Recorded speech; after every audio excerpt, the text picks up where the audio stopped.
Hello and welcome to the latest Society for the Environment webinar. Today we are focusing on why you might want to consider applying for the Registered Environmental Practitioner registration.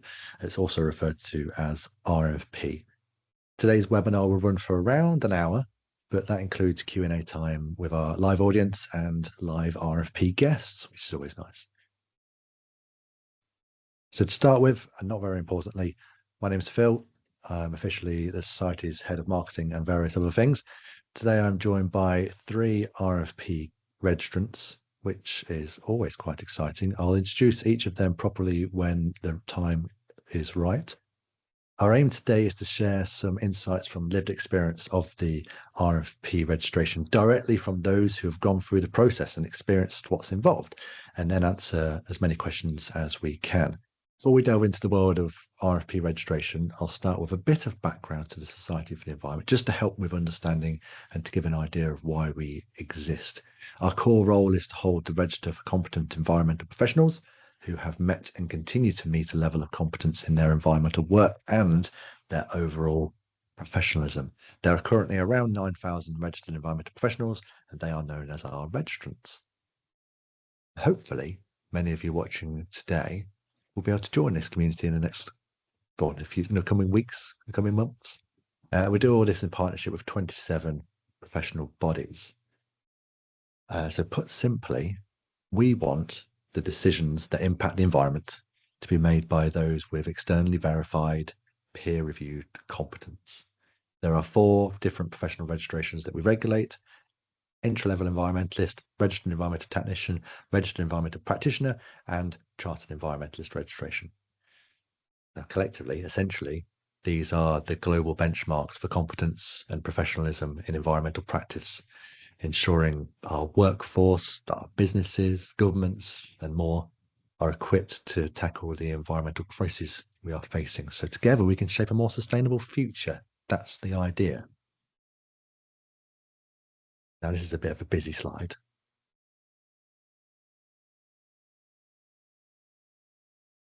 Today, we're focusing on the REnvP registration, environmental practitioner. And I wanted to start by giving you an idea of who current REnvP registrants are. These are just a small selection of the job titles REnvPs have, and these are just from those who have registered since the 1st of January 2026, so just over 6 months. As you may be able to see, REnvP is for core environmental professionals like environmental consultants and environmental managers, but also for other roles who then have an environmental focus within them, like project managers and engineers.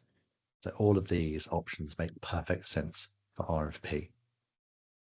Now, the webinar is all about why you might want to apply for and keep the REnvP registration. But instead of me running through this slide talking about credibility, career progression, pay increases, and the various benefits for employers, I wanted some REnvPs to tell you their views. So let's ignore this slide for now.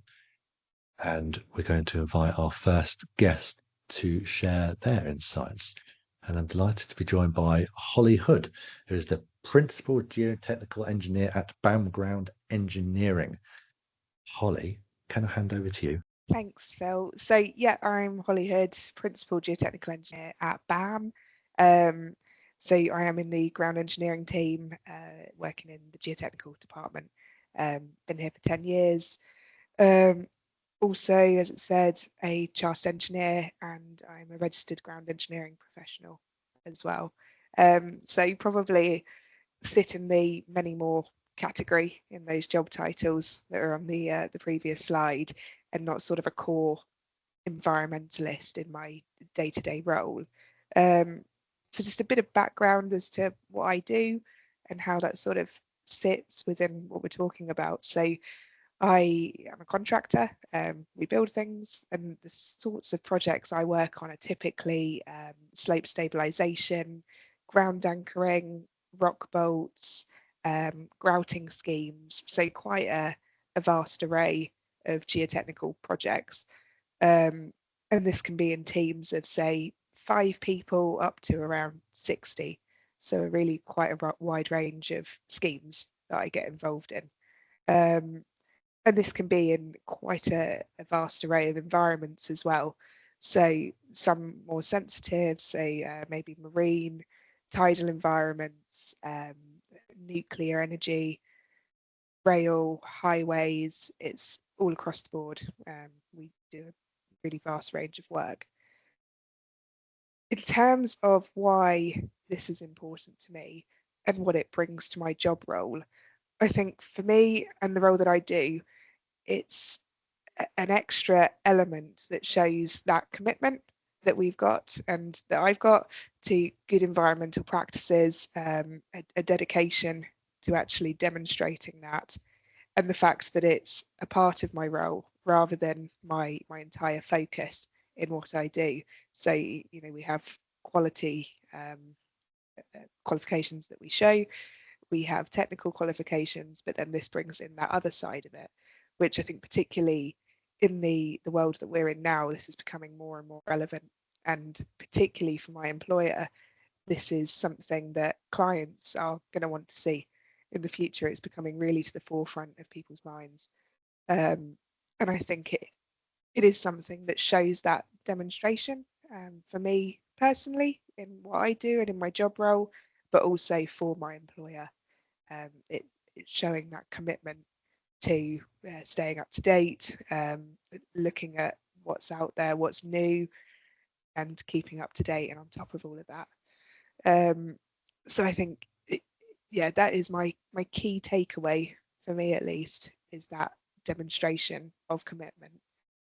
And on a more sort of personal, professional note, I think it gives that confidence as well that you've been reviewed and you've met that standard, you've met that bar, and you've been judged by others in the industry in varying roles and professions to meet that standard and meet that threshold.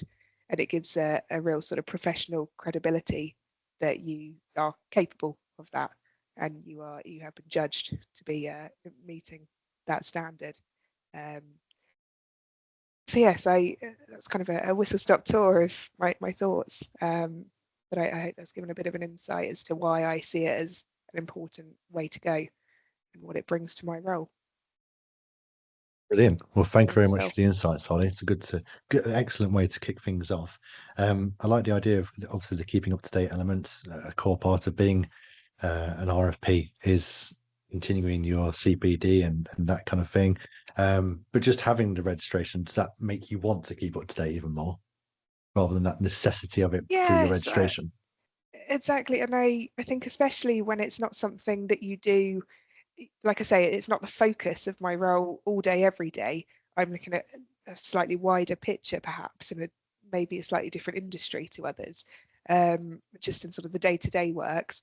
And I think it does keep it sort of fresh in your mind and make sure that you are keeping up to date and on top of things, and bringing that into what we're doing. So we are moving forward and keeping up with developments and Yeah. obviously working to be a bit more sustainable as well. Well, we can't argue with that. That's always a nice thing to We do. keep trying. Um, now, I don't know if you mentioned it or not, but you're also a chartered engineer, right? I am. So, so you're an engineer. That's your core role. You're an engineer. So you became a chartered engineer. Makes a lot of sense. Did the experience of going through the chartered engineer registration process help you in any way with that registered environmental practitioner process, So or is it quite different? I I got incorporated engineer first, and I Yeah. did the environmental practitioner at the same time as my incorporated engineer, and that process went really smoothly hand in hand. That Ah, was I see. very much interlinked with sort of demonstrating the competencies. And I think if anyone on the call is looking at incorporated engineer or chartered engineer, a lot of the competencies match up and you sort of hit them without even realizing that you're doing it because it's ingrained in what you're doing. And then when you Yeah. start to really analyze that, you see the things that you do all the time that you don't quite realize, and you're already meeting those criteria. Yeah. So yeah, that's the route that I took. Well, in that case, as a positive shout out to IOM3, who you did both your registrations through. I assume both of I them went did. through. Yes, excellent. There you go. Yeah, Positive big shout shout out out. to IOM3 for making that process as smooth and straightforward and connected as possible, because that will help those who are going through it to save time in a way, but obviously you're able to get your registrations together, which is great. So let's move on to our next RFP guest today, Nevin Rose, an RFP, as you'd expect, an assistant consultant at WSP. Nevin, can I hand over to you? Yeah, so hi everyone, I'm Nevin.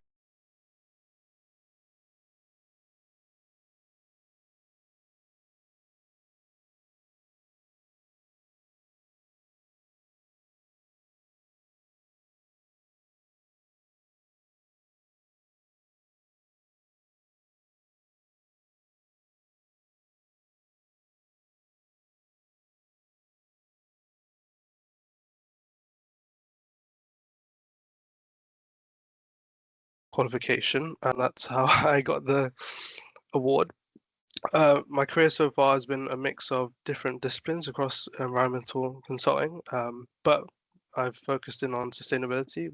So in my current day-to-day job, I focus on sustainability strategies, assurance, carbon reporting for different organizations across different sectors and across different geographies around the world. So I've had quite a broad experience across different sectors. And continuing towards REnvP, the reasons why I think it's really useful is that it's independent validation of my competency. It does recognize my skills I've obtained through 5.5 year program of a degree apprenticeship, and it's for me personally a stepping stone towards chartered environmentalist, so I can build up the knowledge, skills, and behaviors from REnvP towards the chartership. So yeah, that's my kind of career so far. I think one thing to note as well, which is really useful, is the amount of webinars and different learning opportunities that are available towards continuing your continual professional growth and meeting your CPD logs, which is really useful towards this program. And yeah, I think that's kind of me so far. Fantastic. Good to have that insight. And I like the fact that we've got people, registered environmental practitioners from different perspectives, different pathways, which is kind of the whole idea around the different ways that REnvP is set up.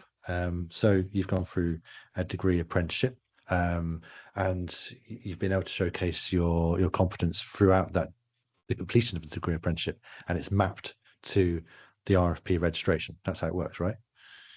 Yeah, so to go into a bit more detail around it, so when you're completing your degree apprenticeship, you have something called an endpoint assessment, which is the final stages of a degree apprenticeship, where you showcase all the knowledge, skills, and behaviors you've been tracking throughout the 5 years of completing the degree apprenticeship.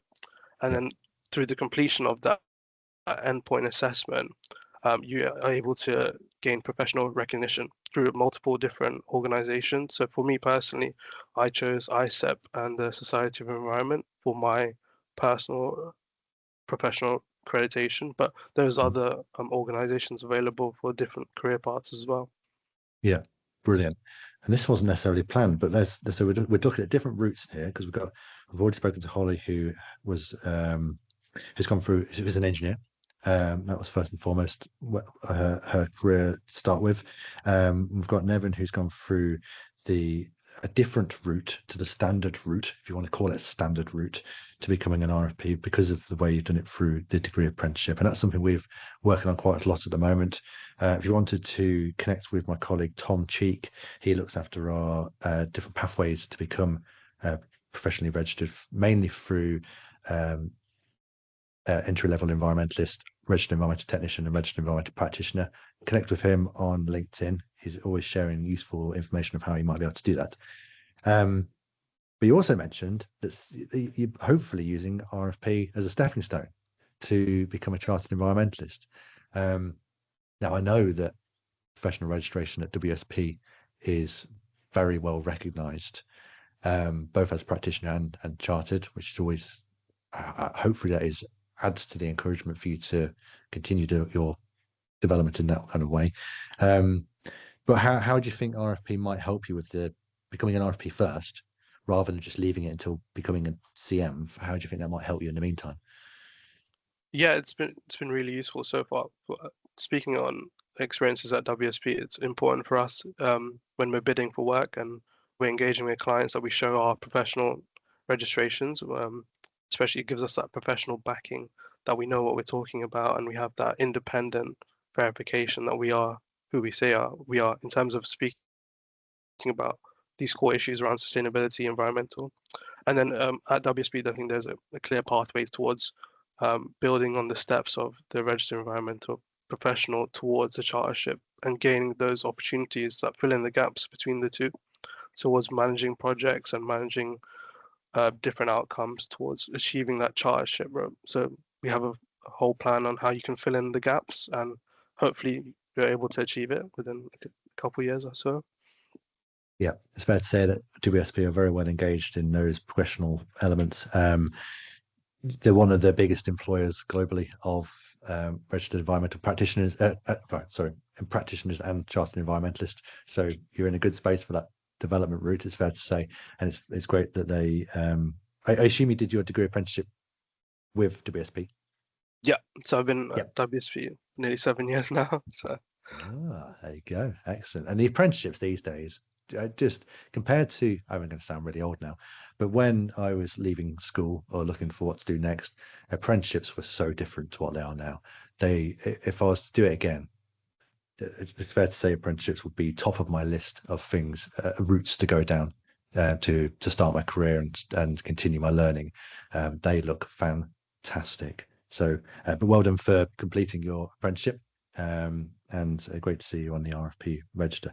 Now, our third RFP joining us today is Mike Smith, who is Senior Flood Risk and Drainage Officer at North Lincolnshire Council. So you win the award for the longest title. Well, that's not part of the webinar itself. But so over to Mike. Could you share what RFP has meant to you so far and your current career journey?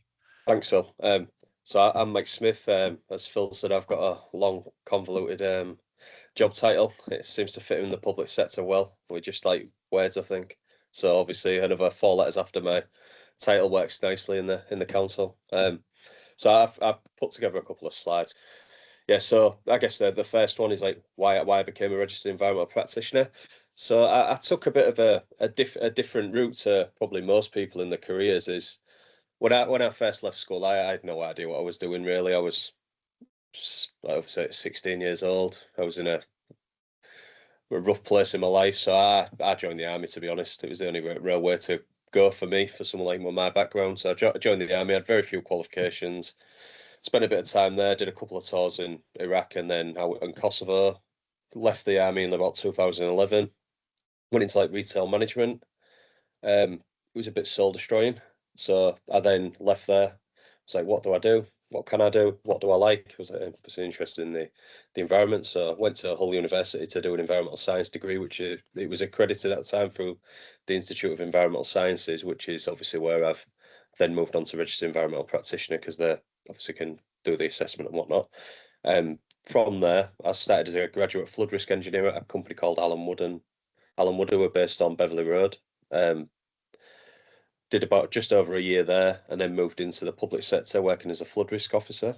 From there, I got my registered environmental practitioner accreditation, and I used that, I guess, as a bit of a leverage in the workplace to effectively get a promotion and a bit of a pay rise. So I used that as a direct comparison and basically wrote a nice report. We have in the public sector, you can basically apply for job changes and things like that. So you put in your application, you justify why you deserve a title change or a pay rise and whatnot, and you go under assessment again, and then that gets put together by a panel of 3. They decide whether it's approved or not. It then goes to directors and whatnot, which is effectively what I've done.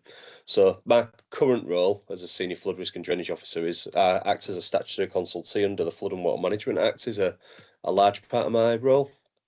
So what that is I basically assess all of the flood risk and drainage within a development. It can be any small developments up to absolutely huge. Like we've got, I think there was 3 AI data centres that have been proposed in North Links, which are obviously massive things with, I guess, significant risk that are still coming forward. I mean, if we can use America as an example, is there's some, I guess, significant issues or some developments over there which are challenging to contend with. So being a registered environmental practitioner kind of helps with my standing when I'm discussing these points, because I can say, like, I've been assessed at this standard, I understand these things, and I can kind of put things together based on that.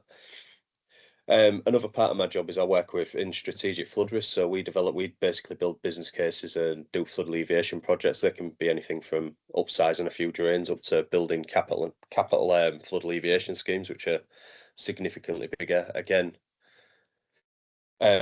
what that means is, like, I guess part of that for being a registered environmental practitioner helps me showcase my professionality within those areas. So sometimes to develop a scheme, you have to show your competency as a requirement to show that you're capable of designing this, you're capable of managing this, and you're capable of delivering it, basically. So the Registered Environmental Practitioner Award kind of helps me showcase that. I mean, like, it's obviously a registered accreditation, which is a bonus. It's assessed against set standards. So I did the reporting route through the Institute of Environmental Sciences. I tend to prefer writing as opposed to speaking. So that obviously fitting nicely with me. But I wrote a report. I had to be assessed against, like, the Institute of Environmental Sciences standards, and then that went off to, I guess, well, to the board to be assessed, which obviously I was approved. To me, it's a bit of proof of that. I put something in as well. It's like applying means setting out, like, that what I've actually contributed to the industry. Like, instead of just saying where I've worked, it kind of showcases that I've met set requirements, I've met targets, I've met this, I've done this, and I've showcased these skills to, I guess, external people as well as internally. I guess where it's been valuable, barring the points that I made earlier about, like, I used it specifically as a leverage to basically get a change in job title and a pay rise. I believe that it adds to, like, your stand in the sector. The letters do mean something. Like, people, engineers, people who are chartered and under SIWEM and everything like that, people in professional sectors understand what goes into getting these accreditations, which means that it adds more weight behind advice that you're giving or any projects that you're managing or delivering. And as I mentioned, I do think it gives you a stronger bargaining position when you're looking at jobs. What it's meant to me, so it's a reward for the work that I put in, recognition for the work that I'm proud of. Proof of working at a specific level, and evidence that I can use to go forward for chartership in the future. It obviously adds a bit of confidence as well, because you know that you've achieved something, you know that you've been recognised at a specific level within your career. So it's good to know that and to feel recognised. And there is a bit of the old ego as well. I mean, you kind of, after a while, you're stacking up letters after your name, aren't you? Like, I'm an associate member in the Institute of Environmental Sciences as well. So it's obviously, I've got, like, the AME EMVs. I can't remember what it actually is. It's quite long in the Institute of Environmental Sciences. And then there's the Registered Environmental Practitioner on top of that. If I went with SIWEM as well, you could potentially just stack letters, which, I mean, it looks fancy, doesn't it, after your name. On another note is, again, I guess for career, is something that I applied for a role in Yorkshire Water. It's a bit of a step up from my current role again. And a part of that from the interview process was talking about, like, Registered Environmental Practitioner, what I want for the future, like getting chartered, all that type of stuff. But from there, I accepted a job this morning, to be fair, about an hour before this meeting, as the environmental lead for storm overflows for Yorkshire Water, which is a step up again. And I do think that things like being a registered environmental practitioner, working towards chartership and having these professional accreditations does help with these types of roles, and it does help showcase your skills to basically move forward in your career. Thanks. Let's just change the view again so I can see everybody. There we go.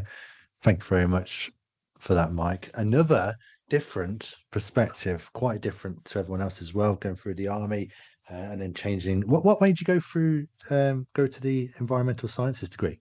Was that general interest, or was it something that you experienced in your army career? Or No, it was just general interest. I mean, if anybody's worked in retail, and I mean, probably at university, there's probably a fair few people that have, and it can suck your life right out of you, basically. I mean, so it was well after the army. I mean, right. That was, if I said, like 10 years in the retail before, like between there enough.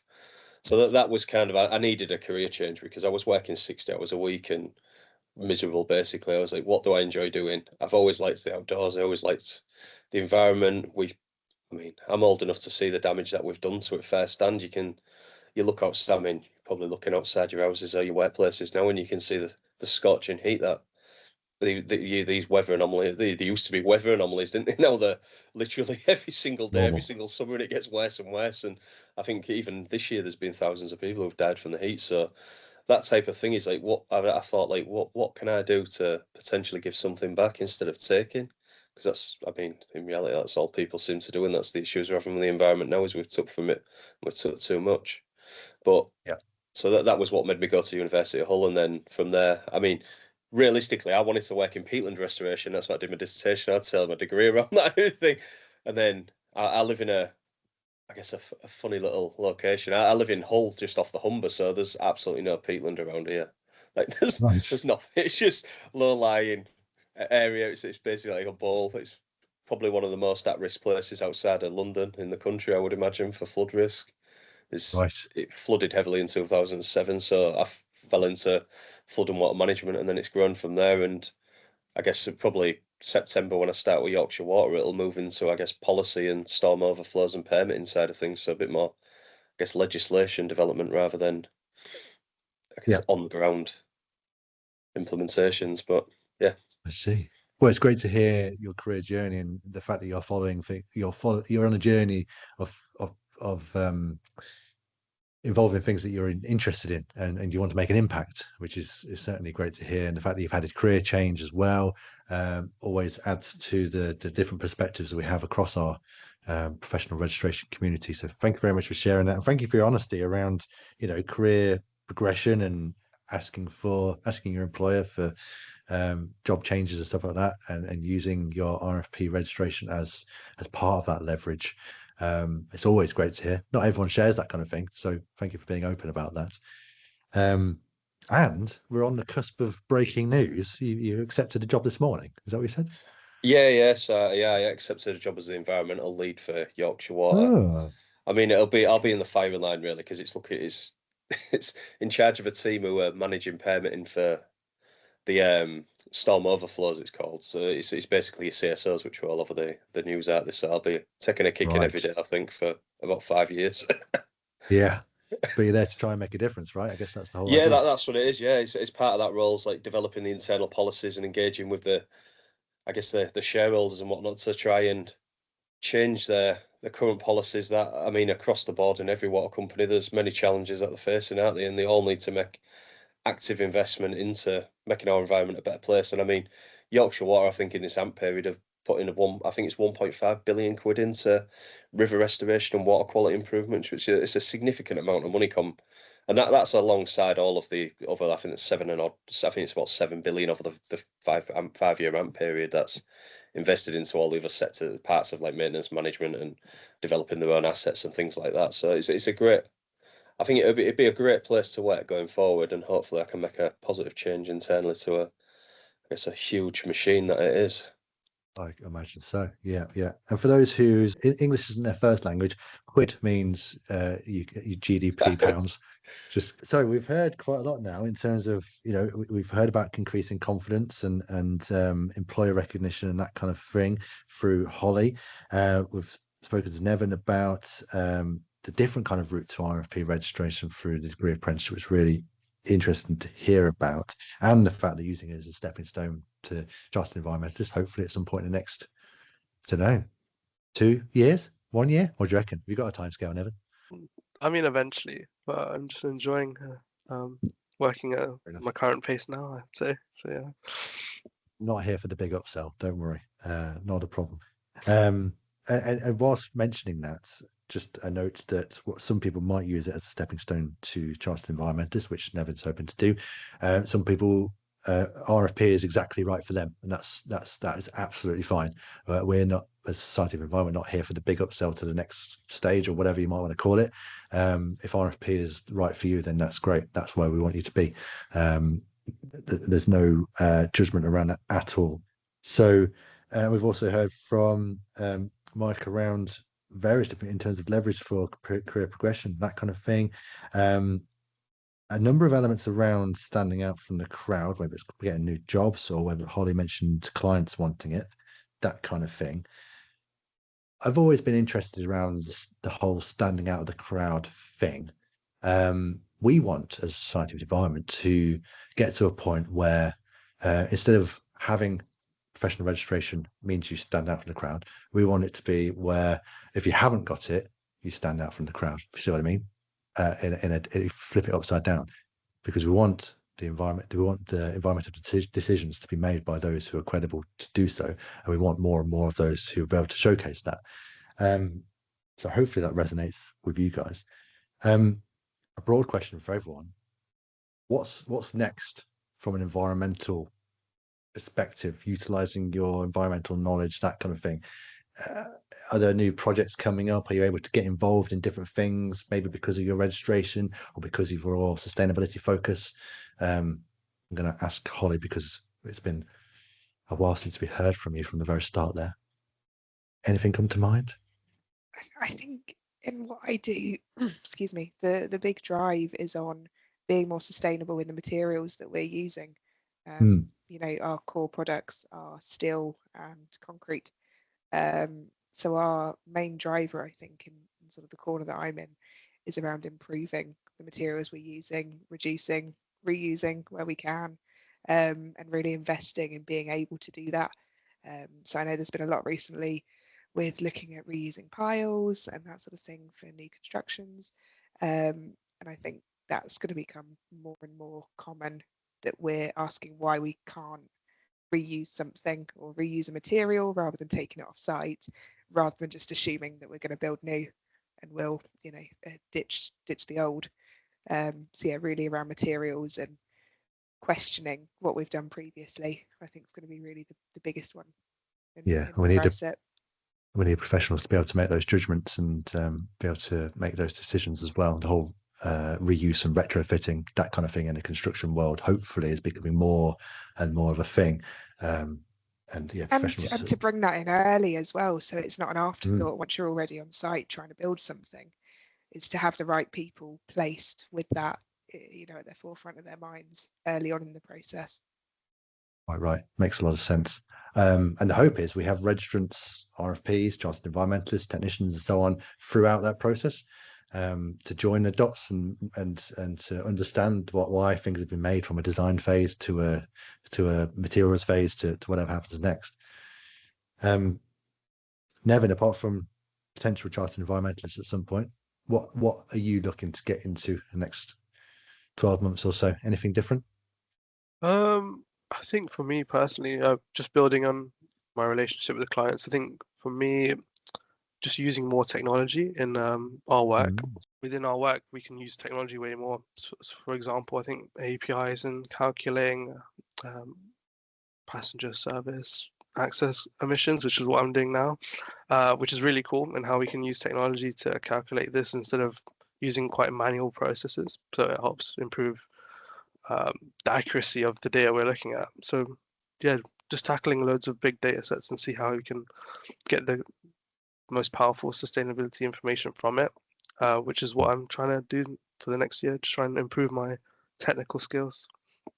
Okay, sounds like a good plan. Mike, you've already mentioned you've got a new job coming, so I guess you're going to be focusing on that for a bit. Yeah, that'll probably take up my time for a few years, and then I'll probably look at opportunities within Yorkshire Water to progress next, and over time I'll obviously apply for chartered environmental accreditation.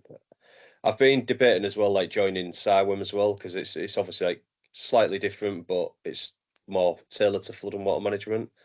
I originally went with the IES because I've obviously got accredited. My degree was accredited through them, and I mean, associate member of the IES sounds a bit better than graduate member at CIWEM as well, which is another factor for that. But you can apply for full membership after 2 years with CIWEM, so I'll probably look at that. But again,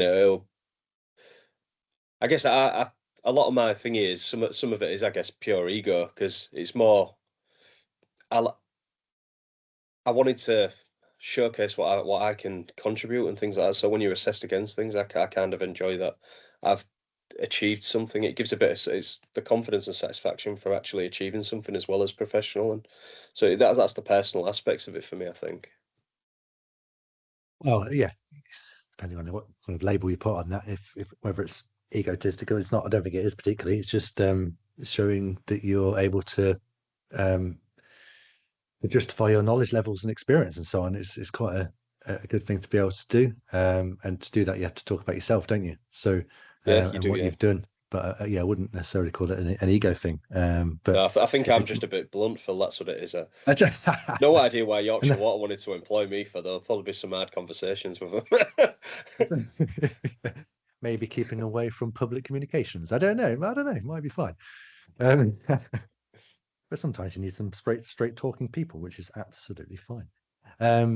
We have got a question in, which is always good. And I know, Mike, you've already tapped in an answer, but let's delve into it verbally as well, shall we?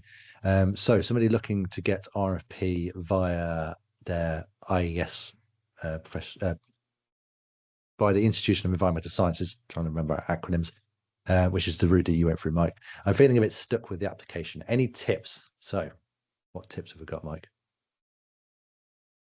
I'm just right. I mean, I'm happy to share my thingy. To be fair, I did. I don't know whether it was the way that I was meant to do it, but I found it easy to. The application's a bit. It's quite hard to follow, and it is a bit confusing. So I've basically just extracted all the information and put it into Word. So Don't share anything for the confidential. CV, you basically have to. I had to create like my long CV and everything, and then how I did it for the IES was because of their competencies and everything. I broke it down into sections. So for like strategic planning for the environment and Environment Agency Investment Program. I mean, this is obviously not being updated because it's it's the original one. But yeah, that's kind of how I did it. Is I broke it down. So when I was meeting a competency, I basically used that in as the descriptor, and I found that a really easy way to do it because otherwise I was struggling to kind of, I guess, showcase what competencies I've met and where I've met them and how I've met them. So I found this a really easy way to do it. And I did Well, I think very similar for the application. This is how I kind of wrote the application as well. I think that's a useful demonstration of how you can do things. There are different methods of showcasing your how you meet the core competencies, which can be confusing because yeah, we give flexibility and range of options for applying, but some people want to know exactly how to do it, which can be which is one of the disadvantages of having a range of options, right? But it's useful to see. Another question that came in when people registered was basically how do you do it? So I'm just going to briefly do that, and that's off the back of what Mike's just shown us. Really, that's a nice segue into that. So let's use that. Generally speaking, the application process that's showing now, isn't it? Yes. So you need to join a licensed professional body, and I'll come back to that on the next slide of who they are. So we've already mentioned a few of them. So Hollie's through IOM3, Nevin, you're through ICEP, Mike, you're through the IES, so Institute of Environmental Sciences, but you've also mentioned CIWEM as a possibility and so on. So we'll get to that. But you need to be joining one of our licensed professional bodies who offer the RFP registration. Speak to them. It's always a good idea about your plans to apply. They will provide you with information that's useful, whether that's just the information, the application pack, which is still useful to read through, or whether they're able to hook you up with a mentor, that kind of thing. Explore the options, see how they can support, ask questions around whether you're on the right track for applying, that kind of thing. You complete your application. That says written application because that's the standard route is to write an application, which is basically showcasing how you meet the competencies. And again, I'll get to that in a second. It's quite hard to fit this all on one slide. You can submit that application for assessment, and you may be invited to attend an interview. You might not be. Some of our professional bodies like to have an interview just to verify your what you're saying is correct and so on. It comes from the horse's mouth, essentially. We do offer flexibility in how our professional bodies can assess you. I think, Mike, you might have mentioned in your response to the question whether you're asking whether they're going for the interview route and that kind of thing. So there are different things you can ask for depending on. We can make changes to ensure that you're able to showcase your competence in the way that suits you. And if a written application is in any way difficult for you because of the way you learn or way you communicate, that kind of thing, then those differences can be made, those changes can be made. I've lost the right wording for it, but hopefully that you understand what I'm saying. And then you sign the code of professional conduct. Now, in all likelihood, you sign that when you have submitted your written application. But we have a code of professional conduct, which is very key to the process of being a registered environmental practitioner, chartered environmentalist, REnvP, and so on. That means you are continuing to work professionally, and you're held to that code of professional conduct. It's nothing too onerous. It's doing things right and not doing things wrong, essentially. There's a bit more to it than that. So I mentioned those pathways, those licensed professional bodies, and these are them. To become an REnvP, you need to be a member of one of these 11, quick maths, professional bodies, and you apply through that body. So you don't apply through the Society of Environment, you apply through that body. And obviously the ones that have been mentioned so far, hopefully those logos are on there.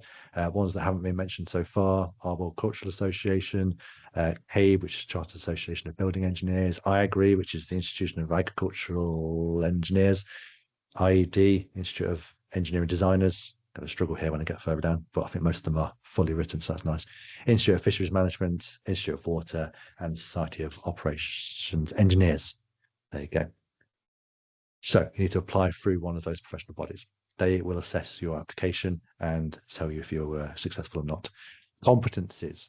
Now this, I'm not going to go through everything because it'll take a while, but we have 4 sets of competencies, A, B, C, D. The first 2 are more of your technical knowledge and understanding of your work and the environmental aspects of your work. And then C and D are unkindly known generally as soft skills, but they are elements of your professionalism. So communication, negotiations, that kind of thing, and then continuing your development through CPD. Now, D1 is an interesting one to point out because that's you have to showcase how you've done CPD up to this date, and that will be part of how you become an REnvP, to show what you've learned over the last few years. But it's also very important for maintaining your REnvP registration. It's not like you apply for REnvP, you're successful, and that's it. You need to continue to do CPD to make sure that you're still relevant, your knowledge is still relevant, you're up to date. That's how things differ from a singular standalone qualification, like a degree. Do your degree, that's it. 10 years' time, you might be very much out of date, or in this climate, maybe 2 years' time. So they are the basics there. For someone who currently holds a graduate membership of IEMA, now known as ISEP, and currently works for a building safety or as a building safety manager, focusing more on the Building Safety Act, how can these competencies from the job role and CIOB certification help to secure the REnvP professional membership? Does anybody have any experience of those elements at all before I try and tackle it? No. It sounds like you're on the right track, put it that way. So you're focusing on the right things. It's very difficult to analyze your overall competence based on all those competences I've just mentioned. There's 11 of them in total, and how you meet all of them. But they will all help you with your REnvP professional registration application. You will need to go from, if you wanted to apply through IEMA or ISEP, then you'll need to get to practitioner level membership with ISEP, and that's probably where Nevin is, I imagine. Yep. So that's probably where you're aiming for. The CIOB certification will help with that broadened knowledge, which you need to showcase throughout your application. So all makes sense. Is there a public directory where we can access or view the regional environmental registers? Depends what you mean by that. If in terms of a register of regional registered environmental practitioners and chartered environmentalists and so on, there isn't a directory of that. You can, if it's a question of can you become a registered environmental practitioner in different regions of the world, then yes, you can. You just need to follow the pathway through one of the professional registration professional bodies, and you should be able to find what you need to find. I've just seen the follow-up question, which was about a network of environmental professionals and organisations in the Gulf region where we can connect to support one another and share learning opportunities. Best to speak to one of the professional bodies about that. I know the likes of ICEP and so on have regional communities, and some of them may well indeed cover the Gulf region. So we don't have anything like that at the moment with the Society of the Environment, but lots of the professional bodies we work with do have those things, those groups. Okay. I don't think there's any more questions coming in at the moment. I did see at the end of the question that was in the Q&A, congratulations to Mike on your new job. So let's just verbalise that. Why not? Okay, so with no more questions coming in, probably time for us to wrap things up. So thank you very much for listening today and taking part. And thank you very, very much to Nevin, Hollie, and Mike for your insights and for your honesty around your experiences so far with REnvP registration. I hope it continues to be a positive one. If you're watching the recording on YouTube, please subscribe to our channel to gain notifications of new videos and webinar recordings, and hit the like button. That would be fantastic. And we will see you in the next webinar. Thank you very much for watching, and good luck with your upcoming REnvP applications.